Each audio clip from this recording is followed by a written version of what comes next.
exactly as before, sir. I'll have it for you in no time at all. That's the ticket, Henry, just like before. Too sweet, monsieur. Here's money your eye. Phone call from your wife. Hello. Hello, darling. What's wrong? Are you certain? But you don't have that faintness again. Now, remember what Dr. Moss said about calling him. Oh, I'm so relieved. Oh, what a scare you gave me. No, it's not your fault, darling. It's me. I'm a hopeless neurotic when it comes to you, I'm afraid. Well, I can't help it. I'll never, Joseph, go out and gather up the soiled plates, will you? Those bums finally finished? No, they want another order of crepe Suzettes. Oh, no, you're kidding. When are we going to get out of here? Go on. And while you're at it, put a clean cloth on the table. Midnight already. Supposed to close 11 o'clock. Now, you're certain you're all right? Well, put Peter on for a second, so I can really be sure.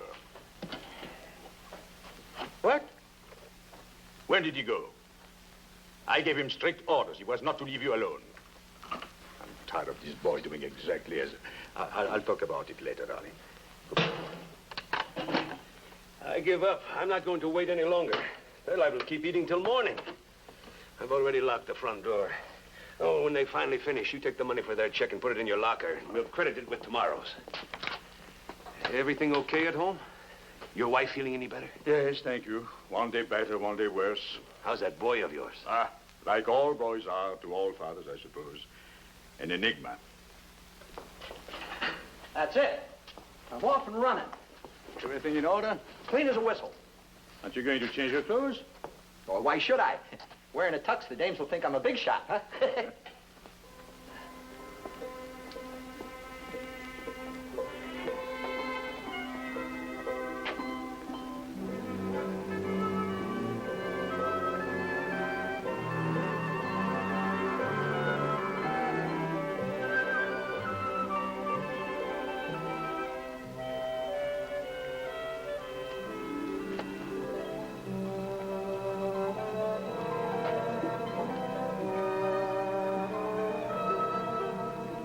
Hello?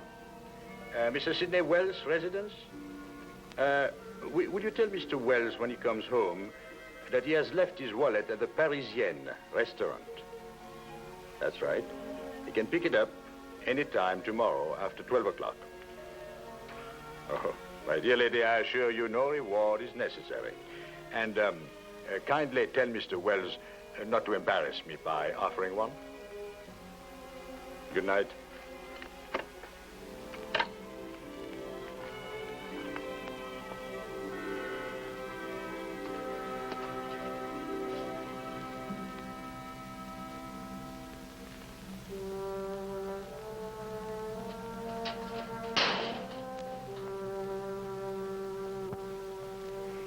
Oh, it is just beautiful. It's so lovely. And it reminds me so much of... Yes, I know. The set I bought for you that time in Rome. Uh-huh. Of course, it's not quite that good, but... You know, I'll buy a black velvet ribbon and I'll wear it around my throat like this. Do I look elegant? Very. Let me see. Oh, you shouldn't jump like this. You see. You know, Dr. Moss is absolutely right. Darling, you should go to the hospital and once and for all let them make you well. Heaven only knows how much this costs. What's the difference? You are such an extravagant, such an impractical man. We have so many bills and at least $75. No, not quite that much. Not quite. Oh, Andre, really, I love this, but we can't afford it. $10 down. $10 a month. Mister, I let you in on a secret. You got an honest face. That's what the man told me. Oh, Andre. Put on our record.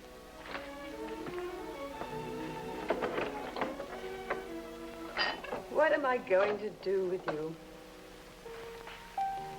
And I'm just as bad.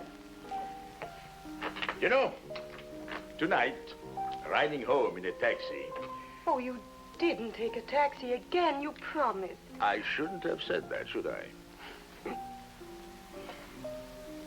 Tonight, riding home in a taxi. I suddenly thought of that August. Oh, when was that? Years ago. Remember when it just wouldn't stop raining in Paris? Oh, yes, yes. Oh, that was the year before Peter was born. Yes.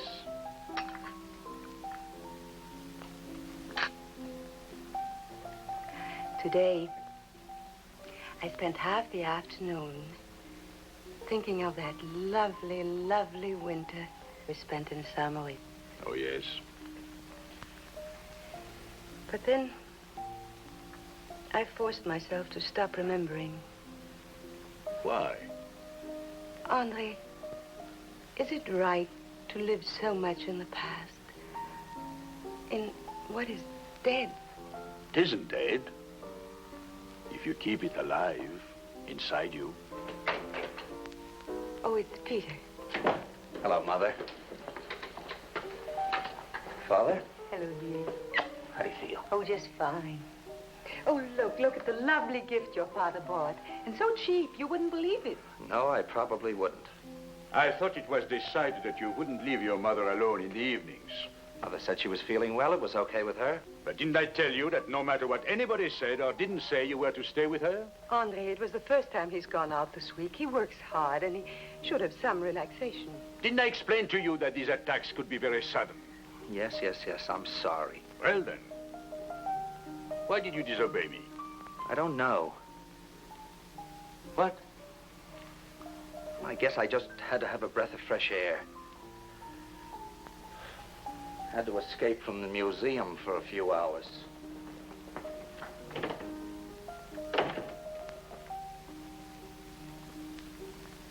Museum. That's what his home means to him.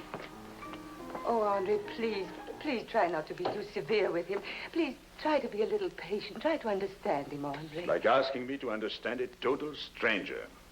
Look, he was 6 years old when our beautiful world collapsed. He doesn't know what we had. Our values just aren't his values. And what values does he have?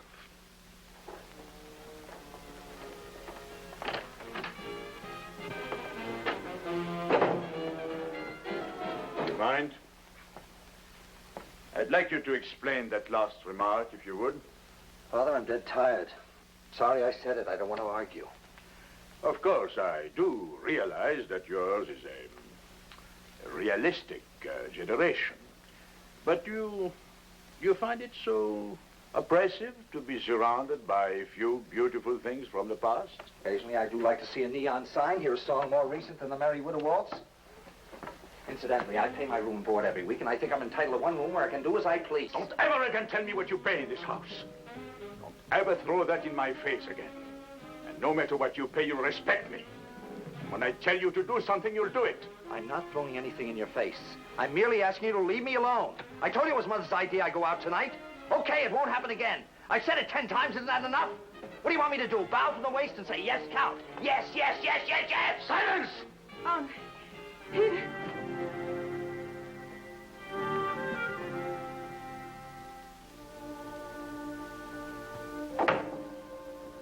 Well, I wish... It's all right. It's all right. Thank you, Doctor. Now, Mr. Pavel, we must put your wife in a hospital. I've been telling you that for the last 6 months. This is not a hopeless condition if she gets into a hospital and takes a series of treatments. I know, it's just that she simply hates to leave this house. I suppose it's a sort of refuge for her. If she doesn't go into a hospital, it may be fatal. And what are you waiting for? All right. I'll call an ambulance. Jonathan, hospital okay? Yes.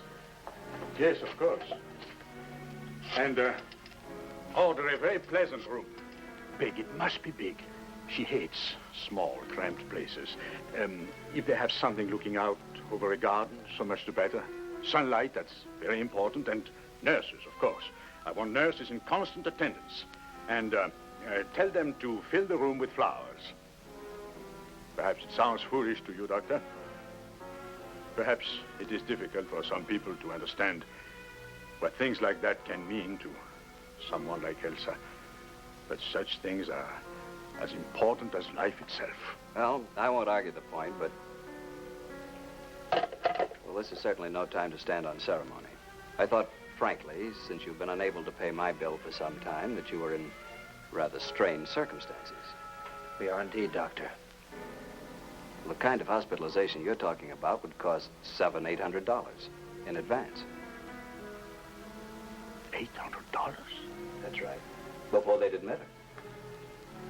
We haven't $100 to our name. Well, then let's be practical. The hospital does admit a certain number of clinic patients free of charge. You mean Dick Charity? I'm telling you, Mr. Pavel, if she doesn't start getting specialized hospital treatment, in 6 months she may die. Hello. This is Dr. George Morse. Will you please send a clinic ambulance to 1472 Elm Street immediately? The name is Mrs. Andre Pavel. P. That's right, 2 L's. Please come as soon as possible. It's an emergency. Thank you. He'll be here soon. Now, I think I'll go home and try to catch another hour or 2 of sleep. Thank you so much, Doctor. After all, I'm sure she will be all right. Even at the clinic, as long as she has you to take care of her, that's the important thing, isn't it? Now, Mr. Pavel, I don't think you understand. Clinic patients cannot have their own doctors. What do you mean? They must take the resident doctors, who are very competent. Oh, but she must have you. She has such faith in you. I'm sorry, that's the rule. I'm sorry.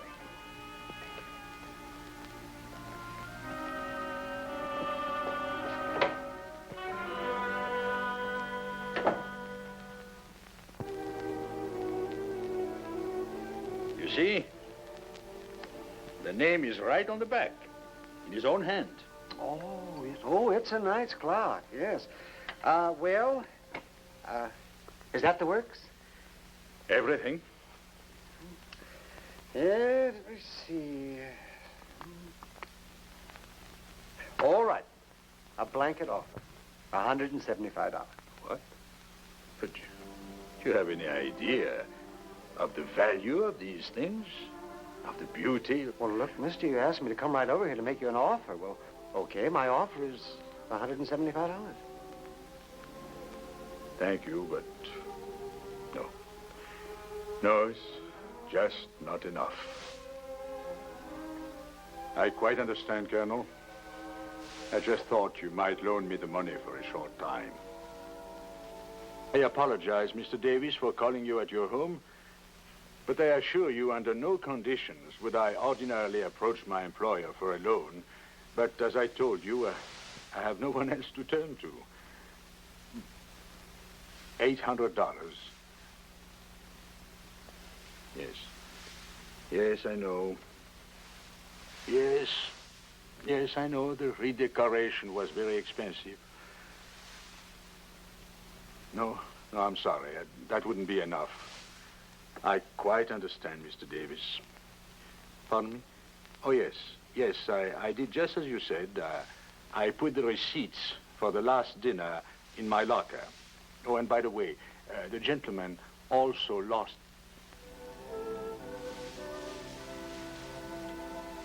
Huh? What? Nothing. Nothing at all. No, excuse me, Mr. Davis. I've just got to keep trying to raise the money. Yes, I quite understand. Thank you. Goodbye.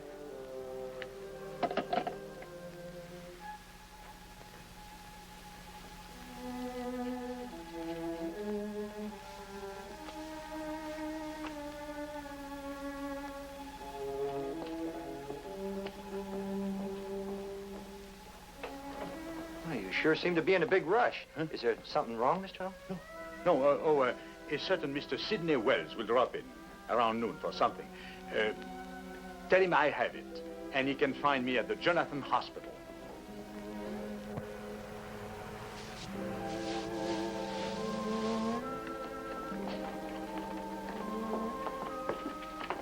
Good morning. Good morning, sir. It's about my wife. She's a clinic patient. She is here on a free basis without her own doctor. Yes, sir. Well, I want all that to be changed. I want her to be given a private room, a big room. You don't have suites. Oh, no, sir, we don't, but we... All right. Then the biggest, sunniest room you do have. Surely you have something overlooking a garden. Yes, of course, sir. And our own doctor, Dr. George Moss. I want him to be called back on the case immediately. I see, sir. I'll pay for everything right now in advance. What is the patient's name, sir? Mrs. André Pavel. Pavel. Oh, yes, here we are. Well, there seems to be something wrong here. What's the matter? Well, Mrs. Pavel has already been taken off clinical status. In fact, her hospital admission fee has been paid, all deposits and so forth. In fact, her doctor, Dr. Moss, isn't that the one? Yes, that's right. Well, he's already been called back on the case. He's visited her and started treatment, although she is still in a ward. But, how is that possible? Who paid? Well, I'd have to consult the cashier's records for that information, sir. But I don't understand. Well, then, what is she doing still in a ward? Well, actually, it's a room with 3 beds. And according to the notation on the card, it was done at the patient's request. If you'd like to stop in and see her for a few moments, it'd be all right. That's room 8, second floor. Room 8, thank you very much. Did he say countess?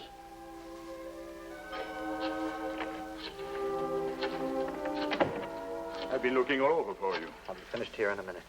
How much did it cost to have Dr. Moss back on the case and all the rest of it? $300. But you've only been working for a few months. Where did you get $300? Hello, police station? I want to report a theft. Yes, my name is... You stole the money. Yes. I stole it from the petty cash box at the company I work for, yes.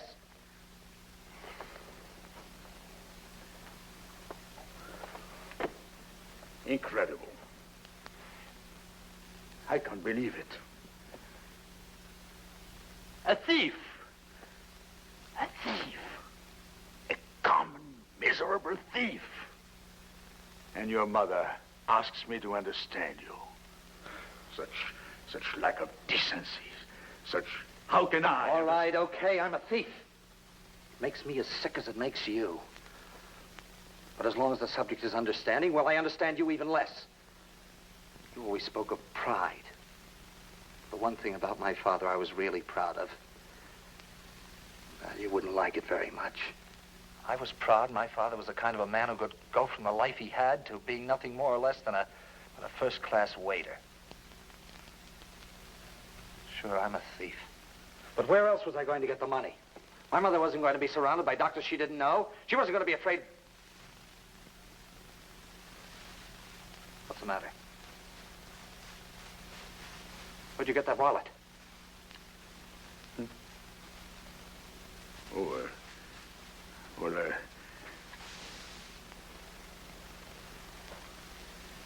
I stole it to pay for your mother's hospital care.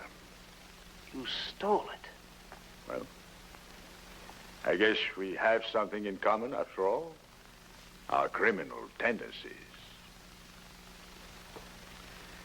And also, I believe, our deep love for your mother and my wife.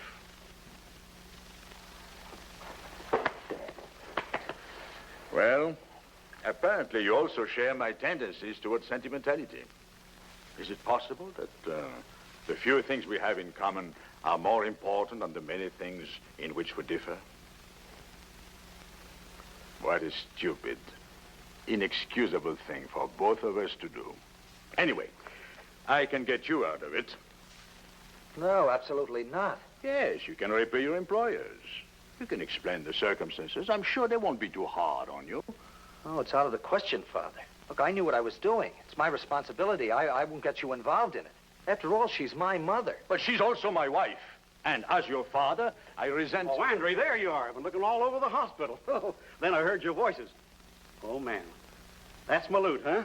Oh, I didn't sleep so good last night. $3,400. I had a terrific day at the races. That's why we were celebrating. Oh, and I got some phone numbers that got scribbled here and there, and I wouldn't want them to fall into unfriendly hands. Oh, I sure am grateful, man. I know if I'd have found a wad like this and gave it back to the clunk who owned it, I'd expect at least a 10% reward. But my housekeeper told me what you said last night about not embarrassing you by offering you anything. Pride, huh? Well, to each his own. But there's one thing you can't stop me from offering you, and that's my sincere and heartfelt thanks. Oh, well, I don't believe I've introduced my son, Peter. Peter, it's nice to know you. Oh, I'll be dropping in real soon for some more of those super French pancakes. Oh, Mr. Wells, you know, since last night, I might have changed my mind about the meaning of such words as pride. About rewards. Forgive me, but I'm completely in the dark. Is it not considered charity? Charity? Are you crazy? A man does an honest thing, saves someone a barrel of grief, and out of gratitude and relief, this someone shows his appreciation. You call that charity? Well, I know that if the tables were turned and I found the money, I'd certainly expect a reward. Also, well, you spoke of pride. You know, I have my pride too, Henry. What? That crack I made about dropping in the restaurant real soon. I was just making talk. You'll probably never see me there again. But why? Well, look at the position I'm in. All of a sudden, well, I'm in debt to the head waiter. Oh, no, Mr. Wells. Well, that's how I feel about it. You know how I get a kick out of acting the big shot, snapping my fingers and yelling, Andre, this steak is lousy and the potatoes are like rocks. Well, you know and I know all the time that, in a manner of speaking, that you've done a job and I welched on the dough. You've put me in a very embarrassing spot, Andre. Thank you, Mr. Wells. Well, my son said I was a first-class waiter. And a first-class waiter would never knowingly embarrass a customer, Mr. Wells. 10% of $3,400?